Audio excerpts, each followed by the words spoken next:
নমস্কার, আমি অনুশ্রী। আজ 22শে ডিসেম্বর, মা সারদা দেবীর জন্মদিন। 1853 সালের 22শে ডিসেম্বর পশ্চিমবঙ্গের বাঁকুড়া জেলার বিষ্ণুপুর মহকুমার অন্তর্গত প্রত্যন্ত গ্রাম জয়রামবাটির এক দরিদ্র ব্রাহ্মণ পরিবারে সারদা দেবীর জন্ম হয়। তার পিতা রামচন্দ্র মুখোপাধ্যায় ও মাতা শ্যামাসুন্দরী দেবী অত্যন্ত ধর্মপরায়ণ ছিলেন। সারদা দেবীর পিতৃকুল মুখোপাধ্যায় বংশ পরশানুক্রমে রামের উপাসক ছিলেন। সারদা দেবী ছিলেন তাদের জ্যেষ্ঠা কন্যা তথা প্রথম সন্তান। জন্মের পর প্রথমে সারদা দেবীর নাম রাখা হয়েছিল ক্ষেমংকরী। রাষ্ট্রশ্রীত নাম রাখা হয়েছিল ঠাকুরমণি। পরে ক্ষেমংকরী নামটি পাল্টে সারদামণি রাখা হয়। রামচন্দ্র মুখোপাধ্যায় কৃষিকাজ ও পুরোহিত বৃত্তি করে জীবিকা নির্বাহ করতেন এবং 3 ভাইকে প্রতিপালন করতেন।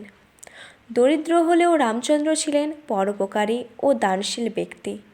কথিত আছে সারদা দেবীর জন্মের আগে রামচন্দ্র ও শ্যামাসুন্দরী উভয়ই দিব্য দর্শনে দেখেছিলেন যে মহাশক্তি তাদের কন্যারূপে জন্ম নিতে চলেছেন। সারদা দেবীর জন্মের পর রামচন্দ্র ও শ্যামাসুন্দরীর কাদম্বিনী নামে এক কন্যা এবং প্রসন্নকুমার, উমেশচন্দ্র, কালীকুমার, বরদাপ্রসাদ ও অভয়চরণ নামে 5 পুত্রের জন্ম হয়। 1859 সালের মে মাসে সেকালের প্রচলিত গ্রাম্য প্রথা অনুসারে মাত্র 5 বছর বয়সেই রামকৃষ্ণ পরমহংসের সঙ্গে তার বিবাহ সম্পন্ন হয়। রামকৃষ্ণের বয়স তখন 23। সেই সময় রামকৃষ্ণ কঠোর ব্রহ্মচর্য অনুশীলন করেছিলেন। তাই তার মা ও দাদারা মনে করেন এই বিবাহের ফলে তার সাংসারিক ক্ষেত্রে মন স্থিত হবে।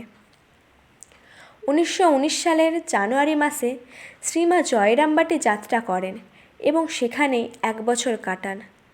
জয়রামবাটিতে অবস্থানের শেষ 3 মাস তার স্বাস্থ্য ভেঙে পড়ে। 1920 সালে 27শে ফেব্রুয়ারি অসুস্থ অবস্থায় তাকে কলকাতায় আনা হয়। পরের 5 মাস তিনি রোগ যন্ত্রণায় অত্যন্ত কষ্ট পান। মৃত্যুর পূর্বে এক শোকাতুরা শিষ্যাকে তিনি উপদেশ দিয়েছিলেন, যদি শান্তি চাও মা, কারো দোষ দেখো না, দোষ দেখবে নিজের। জগৎকে আপন করে নিতে শেখো।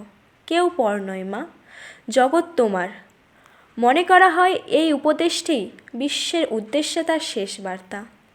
1920 সালের 20 জুলাই রাত 1:30টায় কলকাতার উদ্বোধন ভবনে তার প্রয়াণ ঘটে। বেলুর মঠে গঙ্গার তীরে তার শেষকৃত্য সম্পন্ন হয়। এই স্থানটিতেই বর্তমানে গড়ে উঠেছে শ্রীমা সারদা দেবীর সমাধি মন্দির। নমস্কার।